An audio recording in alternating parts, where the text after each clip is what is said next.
Welcome back to another episode of the Bear Trap on the Boom Bust channel, Bears podcast by a Bears fan. I'm your host, Terry, and today, talking some football, a little bit of a catfish, not a full MTV catfish, not a Southern Friday fish fry catfish, but a little bit because we're going to talk some random stuff. I really just kind of wanted to, I wouldn't say ramble, I wouldn't say rant. I just wanted to chop it up, get on the mic. Haven't been on the mic in a little bit.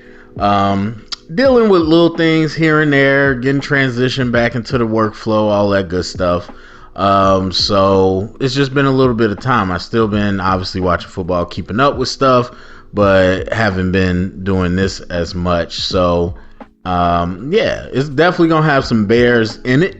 We're going to kick it off talking about the Bears, but there's just some other things I want to talk about. Actually, I lied again, another catfish. Before I want to kick it off, I just want to talk about, I just want to say Marvel Rivals. I'm on that. Low key a little addicting. It's kind of crazy. I mean, I grew up playing games and stuff. I'm definitely of that generation, but just in my adult life, I just have not had the time to do that in a while. And even still, I fell off the gaming culture as it started to turn into what it is today. But with this game, I'm low-key a little addicted. Found some other friends that play too. I got a headset now. I never thought I would buy a gaming headset. Be up on it for hours. But it reminds me of the good old days. So I just wanted to say that. I mean, for those that are playing, let me know your main. Put it in the comments. And it's funny because a number of the content creators that I like, they do like the whole, we all know the gaming thing took off, so they do that. But that's not the part of their content that I watch. So their chat, talks in the gamer way, and they talk in the gamer way. So I've heard some of these things, but I never knew what it was. Like, I legit got on Marvel Rivals, had no idea what people was talking about. I obviously know Marvel and the characters, but people was talking about tanks and healers, and I'm like, wait, I thought this was like Call of Duty. It was not. But I learned all that stuff, and we're in a good place now. So put your main in the comment section if you play Marvel Rivals. I'm curious.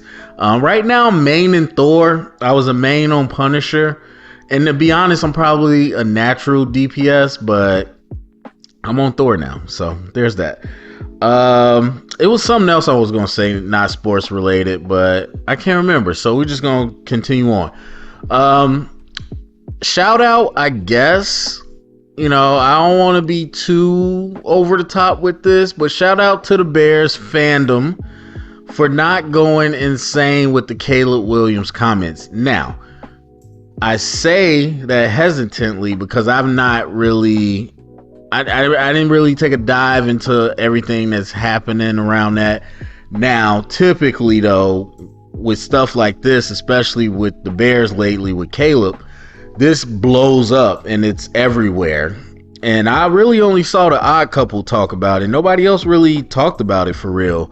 And so maybe there's less platforms for the Bears to talk about it. Again, I haven't really looked on Twitter because I've been stopped going on there because it keeps feeding me Bear stuff, even though I never search Bear stuff, and I see the most ridiculous comments all the time, so it makes my head hurt. So I haven't went on there, so I don't know if people made it a big deal, but shout out, I guess, to sports media, shout out to the fans not blowing this up too much, because I was so ready to listen to how many people didn't actually listen to the full context of the conversation, whether it's the whole episode or just that part of the episode, and they were just going to take that because everybody, the article they wrote on NFL.com, I'm sure the people, and then the title on Odd Couples was Caleb wants an offensive minded head coach. And so, yes, that's the clickbait. That's what I thought was going to pop off, but it really didn't. It honestly didn't. And even the Odd Couple's coverage of it wasn't clickbaity. So I respect everybody for that. But in case you didn't hear, he was on the St. Brown podcast with Amon Ra, which is interesting. I don't know. I could make a comment about Micah and him podcasting while other people do it all the time, but I'm not. So Amon-Ra, who's playing this weekend in the playoffs, and his brother, who I forgot what team he's on now. He used to be on us, EQ or Equinomis, or however you say his name. So they were on that podcast, and they were just, talking about the coaching situation. And Caleb was mentioning Ben Johnson. Not obviously, because I found this out. I guess Caleb got pranked. Also, another little small side note that contains that. There seems to be a lot of high-level hacking going on lately, and I don't know. I'm just keeping my eye out on that. Like I said, I watch interviews and stuff. I watch that type of content, Club Shay Shay, blah blah, and I'm hearing more and more celebrities mention how like someone hacked their phone, someone found their address, someone found their number. I don't know. That's just weird. But anyway, so someone texted Caleb pretending to be Ben Johnson, saying that he got hired, he's decided to work with him, and then Caleb mentioned how he was pissed and stuff, and I could just imagine Caleb, because he said I held it together on the phone. Oh, I guess that's why he hit up Amon-Ra, just to verify that was Ben Johnson's number. But anyway, so wait, sorry, I'm just having a moment. Did Amon-Ra go to USC? Because I know EQ went to Notre Dame. It might have been, I think Amon-Ra did go to USC. Because I was wondering why they talked. But anyway, so that incident happened. So he was explaining that. And then he was asking, Amon-Ra was asking Caleb about the coaching. And he mentioned that he liked what was going on with Dan Campbell and Ben Johnson and all that. And he asked, like, was he had a preference, and Caleb said selfishly, and that's the one word before the I guess the quote that everybody used. The one word before the quote that everybody used would completely change the context of it. He says selfishly he would like an offensive minded head coach, but he's not adverse to either or. Typically, like we all see, they want the clickbait. They want the attention-grabbing headline, and so they cut out the nuance. Now, here's what I'll say to that, because he brings up a point that I brought up before, and it's it's not something that only I noticed. This is what the NFL, this is the conversations. He mentioned how he wants to be able to have a coach that can put in a system and he can build with him, for years. And this goes back to what I was saying. The NFL, and I think it's dying down, to be honest, and we'll talk about that in a little bit. But the NFL went to this, not only this idea of, hey, we got to get the next Sean McVay, but they went into this arms race where we're going to try to grab up or even interview the next person that even seems like they could be Sean McVay and give them a role because we want them to stay. Now, yes, you have passing game coordinators. Yes, you have QB coaches being offered coordinator jobs that they might not have earned. But even with that, they can go. A coordinator can go take a head coach job or another job, obviously, and so on and so forth. Most of the time, a head coach is not leaving to go be another head coach. And I think the way the contracts are written, a lot of times they aren't even able to do that. So that's the biggest part of it, is that people were grabbing coaches to become head coaches simply because they thought they were good quarterback coaches. And it's not only just the development of the quarterback. It's not only just, hey, offense, but it's you put in your offense, it's going to be here. Our coordinator can leave, it's still going to be here. Sean McVay, how many offensive coordinators has he had go on to get jobs that they probably didn't deserve? They go on, McVay's still here. We still get to run the McVay system. And so that, I think goes into the whole conversation that I've been having about people saying you're not supposed to get a defensive minded head coach. I hate that term. I hate all those terms, but people say that, and that just continues on. You can't get a defensive minded head coach, and it's essentially becomes a supply and demand issue. If we get this guy, not only does the person in charge have a good relationship with the quote unquote most important position, but we get to keep the offense here. And so I always think it's interesting when people talk about systems, like what exactly does that mean? I mean, because to the point of Caleb and this whole thing, it is true. Like, if the head coach is there, the system is there.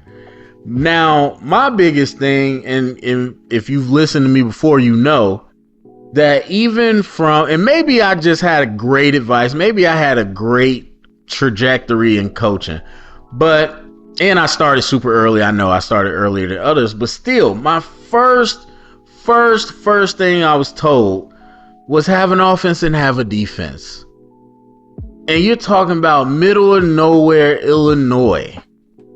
So whenever, and nobody really argues with me, but when people push back about the idea that like coming from a defensive background means something versus offensive background means something, I'm always ready to fight that, because you mean to tell me you think these coaches have no clue about the other side of the ball? First of all, if you get the job because you're an excellent coordinator, which is usually what happens, that means you were excellent at one side of the ball. You can't be excellent at one side of the ball without knowing the other side of the ball. On top of that, anybody with aspirations to be a head coach has their system.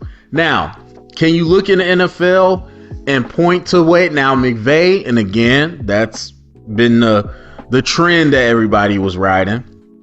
McVay, I think, was a very deliberate, hey, this guy probably shouldn't be the head coach yet, but we're going to bring him in, and we're going to bring in, wasn't it Wade Phillips originally? We're going to bring in this veteran defense coordinator where he can essentially run the defense and be the defensive head coach, and Sean McVay could kind of be the offensive head coach. And then you get to the point today where everybody thinks that's just normal. That's not normal. And maybe that is how they did it. I don't think that's how they do it now, if I'm being honest, because I think not the Rams know, but I think the casual fans know now that McVay isn't just some quarterback coach. He isn't just some guy with a scheme. He's he's a program guy. And so I'm pretty sure he has his hands on all of that. Now, to that point, that's what we're looking at in today's age. And I guess I'll segue into that conversation, because there are some people thinking that the trend of the coordinator is dying. Not the coordinator, but the hot shot, young, athletic looking offensive mind.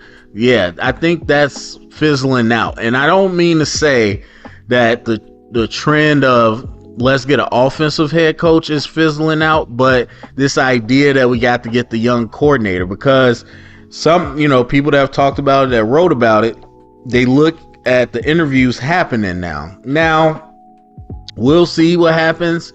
Look, in the last few years, you saw a lot of names, and you did end up with some veteran head coaches. You ended up with some retread head coaches. You ended up with some defensive head coaches. So it wasn't just, a dog and pony show. Let us interview these people to say we did. No, those jobs happen. So we'll see what happens this year. But the trend has been turning to veteran. And I wouldn't even say us, because we did do it with Matt Nagy. We actually did. But we turned around and did Eberflus, who was also first year. So it's not necessarily the hot shot offensive coordinator trend, but we were on the new head coach trend. And we might very possibly do that again with Ben Johnson. But through all the interviews that are being scheduled, not just with us throughout the league, you can say objectively there's a bit of a new emphasis on veteran head coaches. Coaches who have experience in different situations, not only on the field, but off the field. People, as they say again with this, maybe it was NCAA 25. And I'm not joking, because after we found out the Jets make decisions based on Madden because of their owner and his son, maybe these owners are playing NCAA like, hey, we should get a program builder. But that's the hot word now. The hot word was young hotshot, offensive guru, whatever they called it, quarterback whisperer. Now the hot word is program builder. So everybody's pointing at Dan Campbell. People are pointing at what Bill Belichick is supposed to do at North Carolina. People are pointing at Deion Sanders. And that's the new thing. Mike Vrabel is a program guy. We want to get him. And I don't know if that almost kind of becomes the new replacement to say that, oh, this coach isn't a coordinator on either side. They're just going to run the show. I don't know. Obviously, Belichick called the defense most of the time, but he did have his hands in. He had his hand in everything. Like, that's just what he was. Dan Campbell seems to stay out of the way. Prime definitely stays out of the way. He don't call crap. And I forgot who else. Oh, I guess Bill Belichick. Who else did I mention? Anyway, I don't know if that's what people are saying, but either way, that's the new hot term. So I do think we're getting away from kind of like, hey, let's bump up this head coach or this coordinator just to get him. I think we're moving away from that, but we'll stay on the offensive trend more than likely. But we'll see what the hires are. The interviews tell us a lot of info, but the hires at the end of the day are, going to be what matter. Obviously, Vrabel got hired. We all kind of knew that. He was the hot name, which, once again, when I said it last year, didn't nobody care, but that's what that is. But I do see that trend happening. And we'll see what the Bears end up doing. I went through, again, for those that stayed to the end of the last episode, I went through the names, kind of gave my thoughts. I'm not necessarily going to do that. We did have a user ask who I think be the best. I know I said I'm not going to do this, blah, blah, but I'm be honest with you. As I sit here today, I tend to agree with Caleb Williams. I tend to agree with him. Now, again, the only caveat to that is, as I said, I guess I got maybe a little off track. As I was saying, there's no way to me every coach doesn't have an idea what they want to do. If you're going to be a head coach and you're going to lay out a plan, you're not going to show me an offensive playbook and your scripts and blah, blah, blah. This ain't a coordinator job. You need to have an idea of what the whole team looks like philosophically.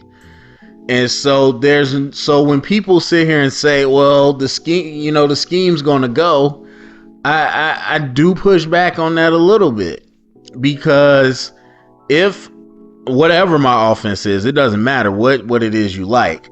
If I'm sure, let's say Mike Vrabel, or let's say Bill Belichick. Well, let's not say Bill Belichick, because that's too hard for people to comprehend. Let's say I'm Robert Saleh. I know he got fired. Eberflus. I'm trying to think who are the other defensive coaches right now. Let's say what's his name? Dan Quinn, Raheem Morris, whatever. Let's say I'm one of those guys, and I lose my OC who's doing a good job. And it's not like, hey, let me hear your pitch as an OC. Okay, come in and run the offense. That's not what this is. You have an idea of what type of offense you want. And so you're interviewing people to run something that fits. And then that's when you have clashes with the head coach and coordinator sometime, Waldron, where you might not be giving us the type of offense that you promised. And so that's when changes got to be made. And so I this idea that like defensive coaches don't have any clue of what they want on offense and vice versa is not true. It's not true at all. So on top of that, within the same kind of vein, I still do think that I tend to lean towards, let's bring in somebody who can not only have a philosophy on offense, but can really they can really install and teach it as well, and they know the details of what they want. For me, when you talk about best fit for the Bears, this ain't the NFL trend and all that, it comes down to Caleb. As I said before, I mean, we know all the BS they talked about Caleb before, but the real stuff that we actually saw from him this year in Hard Knocks and all that. And again, this is me personally. I'm sure people might disagree, but learning that he was the only child was huge for me. And because, for me, I think your birth order and like how you grow up means a whole lot into how you see things. So for me, I think the Bears in general was a good locker room for him, but obviously we didn't have the results, so that's when things get a little nasty. And I'm not saying he didn't develop. I do think he grew, but he has a lot more growing to go. He needs more support. I wouldn't say necessarily he needs like positive energy and a cheerleader. I don't know him that well, but from what I see, he needs somebody to be engaged with him. And look, you can say the same thing about a lot of young quarterbacks. Now, some young quarterbacks don't want to be engaged, and they probably still need it, but Caleb isn't. He's just not he's not an alpha like personality. I think he's an alpha player on the field, especially once he puts it together, but he's not an alpha personality. He's not a leave me alone necessarily. He's somebody that loves the game, which funny enough, people say he didn't care about the game. He loves the game so much and he wants somebody to be engaged with him on that level. The personalities are different, but do I think Mahomes is a little the same way? Yes, I do. I think there's certain QBs that or players in general that are obsessed with football. And I think Caleb's that type of guy. He wants something. Now, look, you could do that with the coordinator. You could do that with the QB coach. Apparently, I just found out Lamar, I forgot the coach's name. He's a former player. But he was a receivers coach, and they moved him to quarterback coach once they switched the offense. But Harbaugh kept him because him and Lamar gets information from him. That's who he receives it from. And that part is important. These are humans. Quarterbacks got relationships. They have people who explain it to them better than other coaches. And so while we're interviewing Todd Monken and everything, look, I think it is important. Now, if your person as a quarterback, if your person on the team is the head coach, yes, there's a lot of benefit to that. There's a lot, especially for a younger quarterback. There's a lot of benefit to just the support you feel. Now, you still got to go out and play, but you'll feel supported. You'll feel heard. It feels good to know you got the head coach's ear, not just as, hey, I'm the QB, but as in we can really get into the details of this offense and, build it out together. And that is, for all intents and purposes, the Mahomes, Andy Reid thing that I think a lot of people are chasing. But I do think because of Caleb's personality and his the point he is in his process as going into his second year, yeah, absolutely, I think that would be important. Now, do I think that means 100% Ben Johnson? No. Do I lean towards Ben Johnson? I do, actually. I do. I mean, nothing has changed at what I said about him. I lean towards him. I'm not 100% because I don't know anything about him as a head coach. And again, we're not necessarily hiring a QB coach. We're not hiring a QB babysitter. And so, is it a plus? Is it a benefit? Would it be good to have someone for Caleb in the head coach spot? Yes. But that does not mean we sacrifice them being able to be a head coach. If they can't be a head coach, then I'm not hiring them. And so Ben Johnson's job is to show me what it is in his mind makes him think he can handle that part of the job, not just the Caleb part. Now, don't make a mistake. The Bears are not me. The Bears are very much in the room asking about Caleb. Caleb's the most important. What's the plan to develop him? They are very much, hey, we're trying to get a QB babysitter.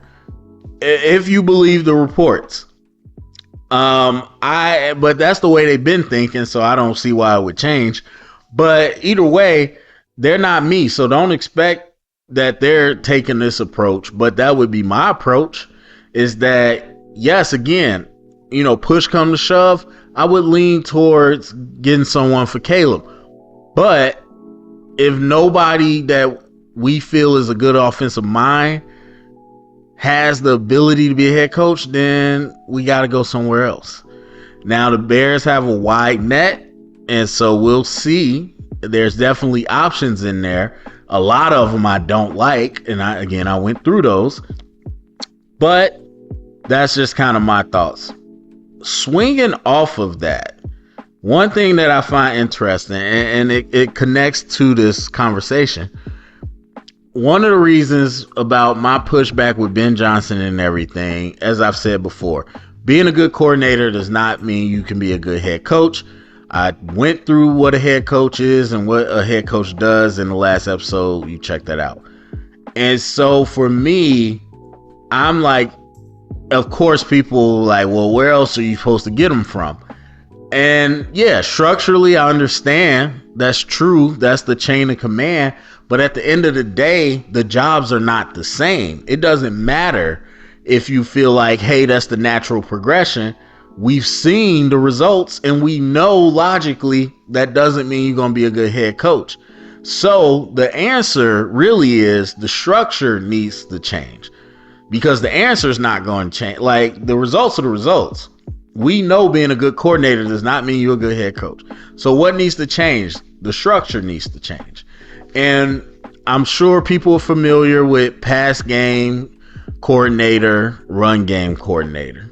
You've heard those before. We've dealt with that with the Bears. That has, I think, that's been going on for a good chunk of time in the NFL. I think as far as back to when I started coaching, college started to pick it up more and more after. But what's happening now, to connect a future conversation, because after, Lord willing, after the coaching clinics, and I'm actually planning to go into 3 to 5 over the next 2 months between February or end of January and March. And if I could get to all those, oh my God, y'all don't know how excited. I think that was the other thing I was going to bring up. I'm so excited for these clinics. But anyway, talking with my OG, and seeing some of this stuff out there, the word is that high school, the run game, pass game coordinator has exploded in high school. Now, I think if you ask, why hasn't that been a thing? High school staffs tend not to be big. Like, yeah, I would say NFL and college are probably similar, to be honest, especially, or the big colleges. But that's the thing. Every NFL team has that money. So all 32 are stacked. So NFL probably has the biggest staffs. You can get a coach for whatever you want. You could have a handoff coordinator. Like, you can have whatever, a handoff coach. But when you go to college, not every program is the same. Smaller schools, smaller budgets, smaller staff. High school, even worse. So in my mind, for sure, not every school is going to be able to do that. And most schools are used to carrying kind of a lighter staff. And so it is traditional. I mean, if you think about Illinois, I don't know the numbers, of course, like Texas, Florida, Cali, but Illinois, you got 8A to 1A. 8A is the biggest. And I went to an 8A high school, and we had a head coach who was also the O-line coach, And actually, that's a great example too, right there. But anyway, we had an offensive coordinator. We had a defensive coordinator. We had a D-backs receivers coach. We had a singular running back coach. And a lot of times when you have a singular coach, it's an alumni player that came back that's still in the area that can help coach. So stuff like that. But yeah, and then somebody did special team. I think we actually might have had one person do special teams for varsity and junior varsity and freshman. But either way, it's not a huge staff. And the freshman team, which is huge, had just 2 coaches. So that is the main reason. But in general, the idea of a run game, pass game coordinator has become so big because in my mind, you have to have more avenues for a coach to show that they can be a head coach. For an assistant coach, to show that they could be a coordinator, that they can be a head coach eventually. It's not, now again, high school, different, very different, depending on where you are. College, definitely more stricter. It's all about names because it's similar to the NFL. So yeah, in the NFL, you're not just gonna jump up to the head coach more than likely, unless you know you're the Colts and you call Jeff Saturday, who's never coached. Actually, I think he was a high school coach. I take it back. Respect to the high school coaches, but still, outside of that, you don't get to just jump up. And so there has to be grounds for coaches. Obviously you develop by doing your job, but it has to be grounds in a system for a coach to develop towards a head coach. And so this idea is I think it works. Now, I'll say this, I've been around a lot of co-coaches.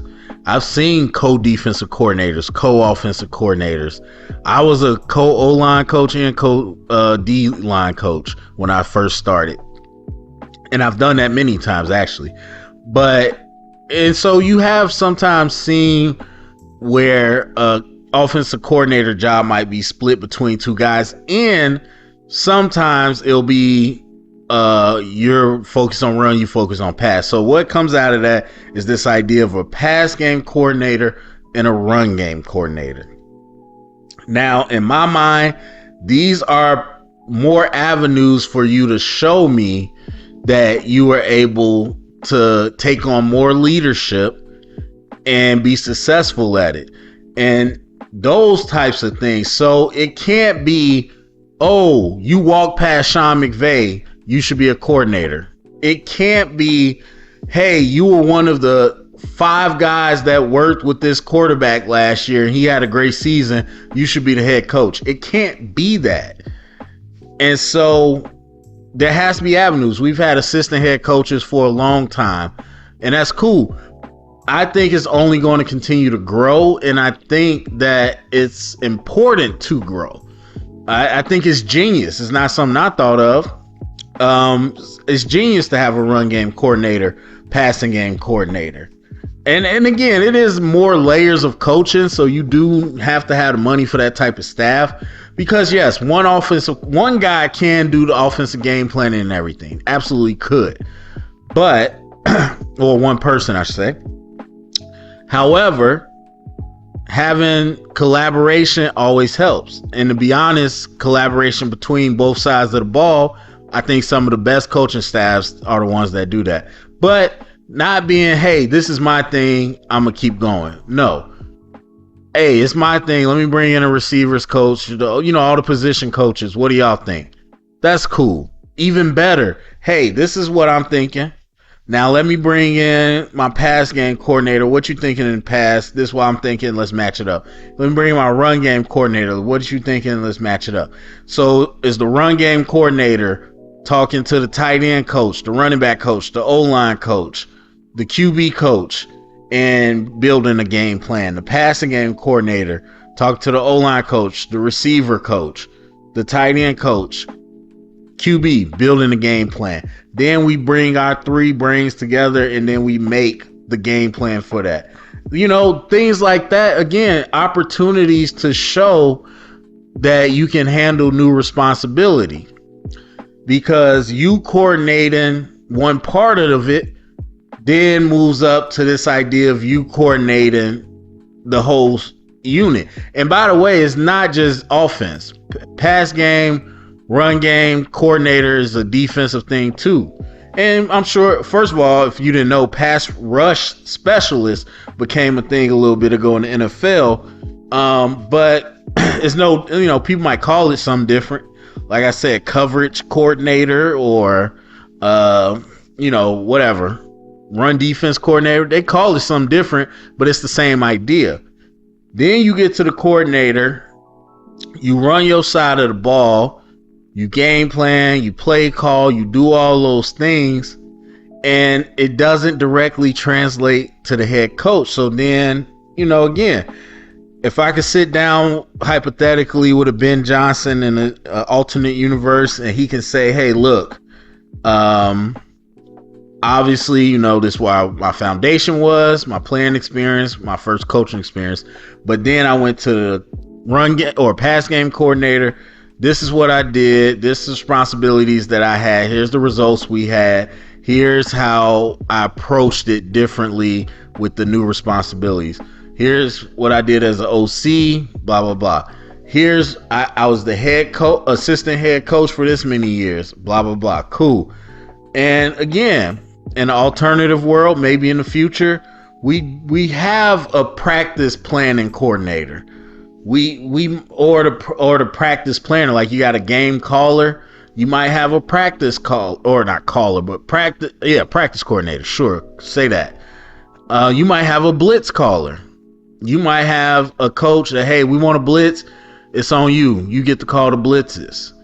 So things like that, I think, especially in game planning and around practice, special, whatever, you could build these titles and responsibilities to show that you are getting some experience in the parts that are going to matter to the head coach. Maybe you might have a head coach, or not a head coach, a offensive coordinator that is, or maybe you might just have one of the coaches be lead.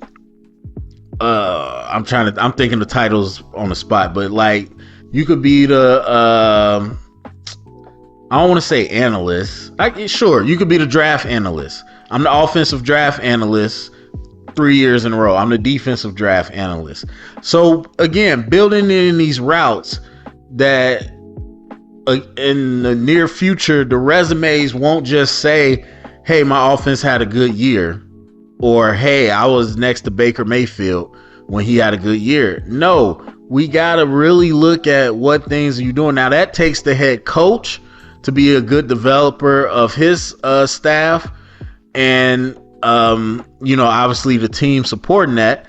And that's what it takes. That's how you get people. And to be honest, it's nothing new except you're labeling it, because the good head coaches that have come up will tell you most of the time their mentor head coach gave them some responsibility. That they let them sit in on the contract discussions. They let them work with the equipment people to set the. As a matter of fact, that's another one. You could give a coach and what I think about it as, and this is just my world. I've been in some grant programs, and around some grant programs where you are like in this program and you got your main function, but they give each person like a sub function or two sub functions so that you're gaining other expertise. And for me, I'm a full on board with it. Now that I've had those discussions and thought about it, like if I was a head coach of any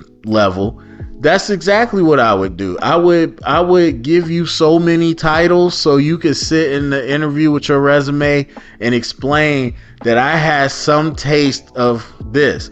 And to me, in a perfect world, like I said, alternate universe, I'm sitting down with Ben Johnson. He's able to tell me darn near like an internship, like for, trying to be a teacher or trying to go into business, whatever. I had all this versatile experience, this diverse experience. Ben Johnson could sit here and tell me, hey, 3 years I was the draft liaison, I guess is the word I was thinking of. I was the liaison for the coaching staff to the draft team.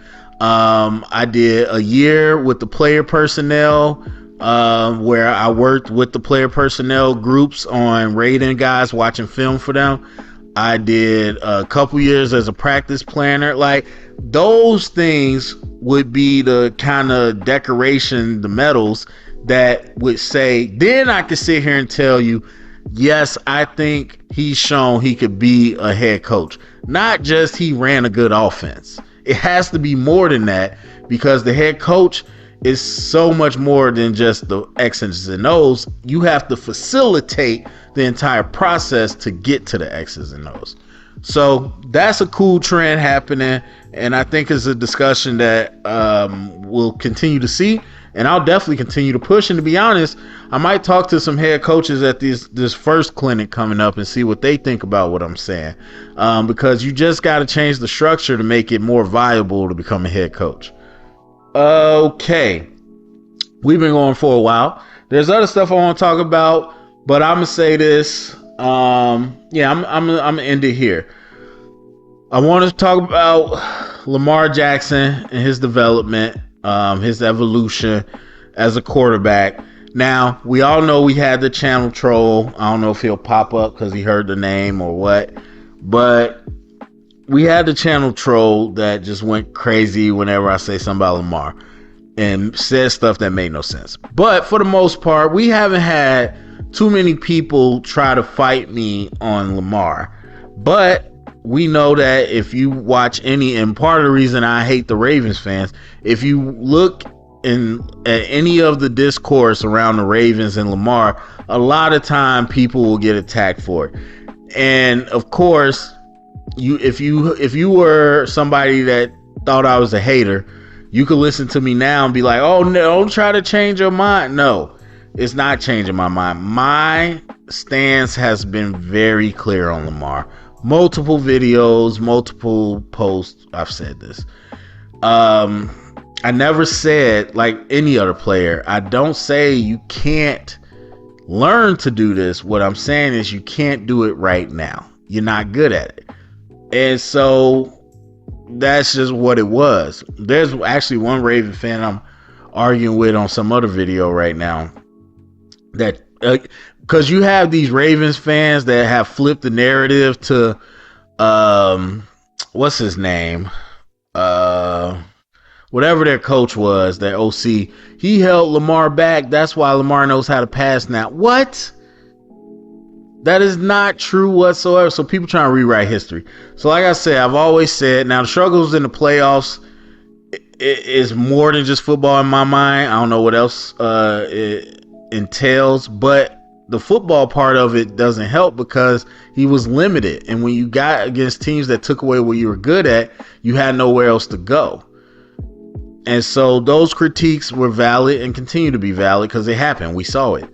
But my conclusion was never, oh, he'll never be able to do this. It's just he's going to have to work to get better at that because that's not in his tool belt right now.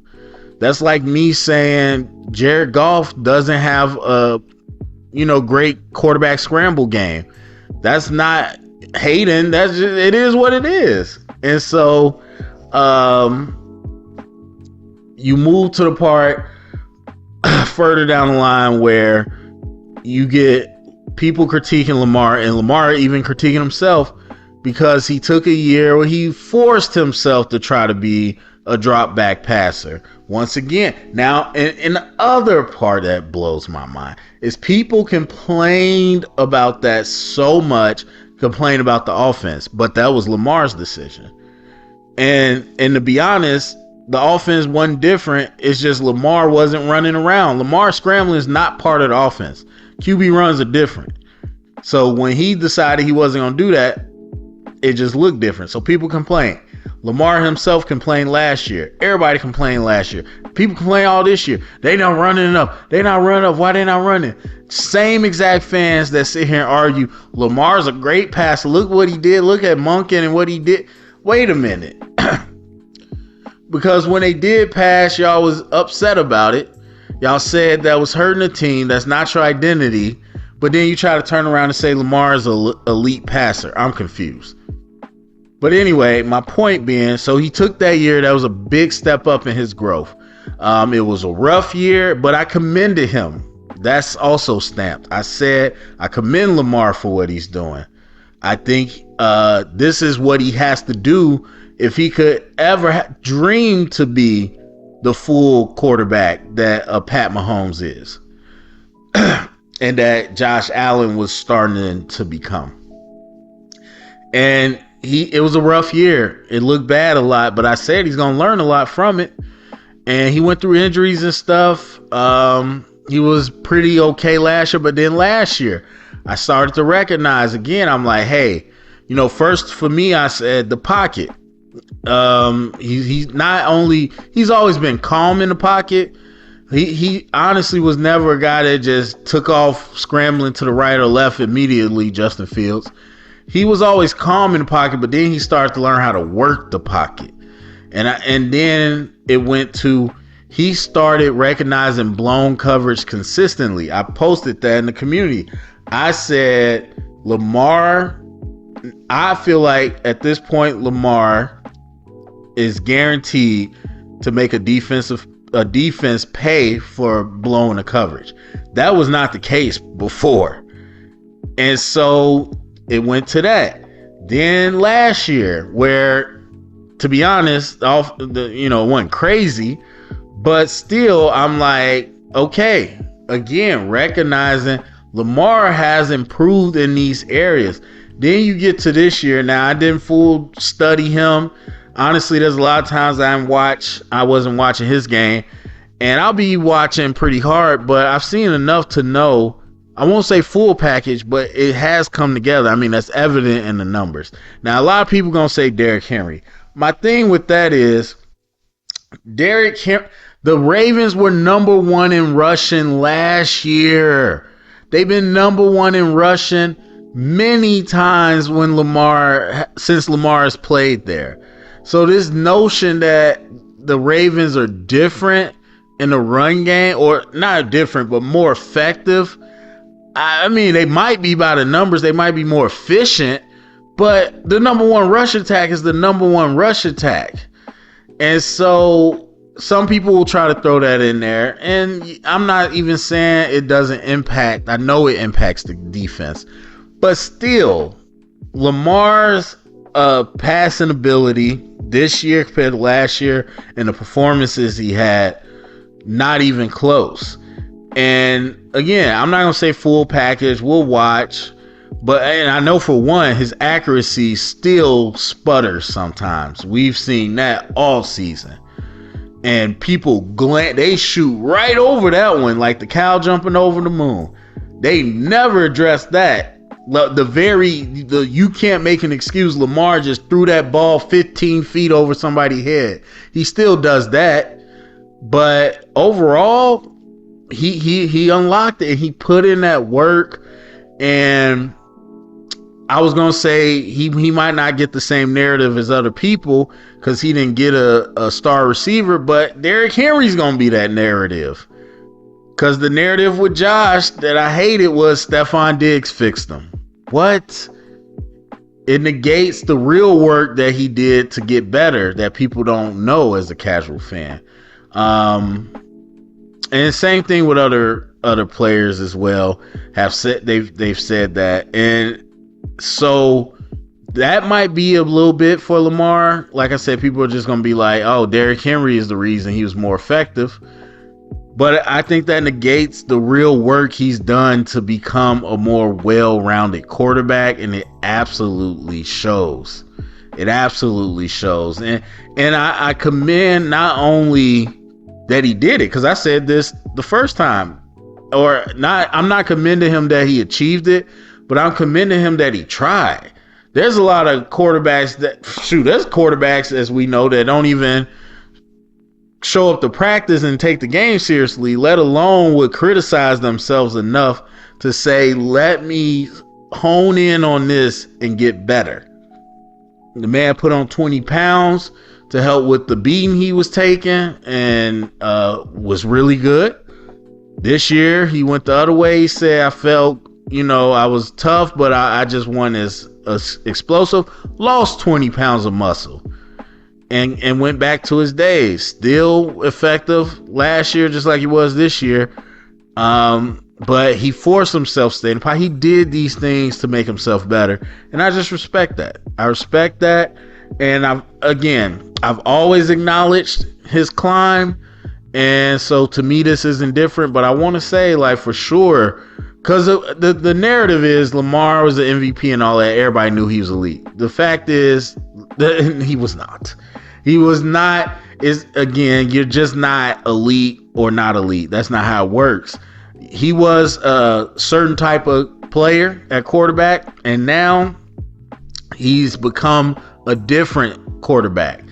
And he's definitely close to, like I said, being a full, well-rounded package. And just kudos to him for that. All right, so that's it for me.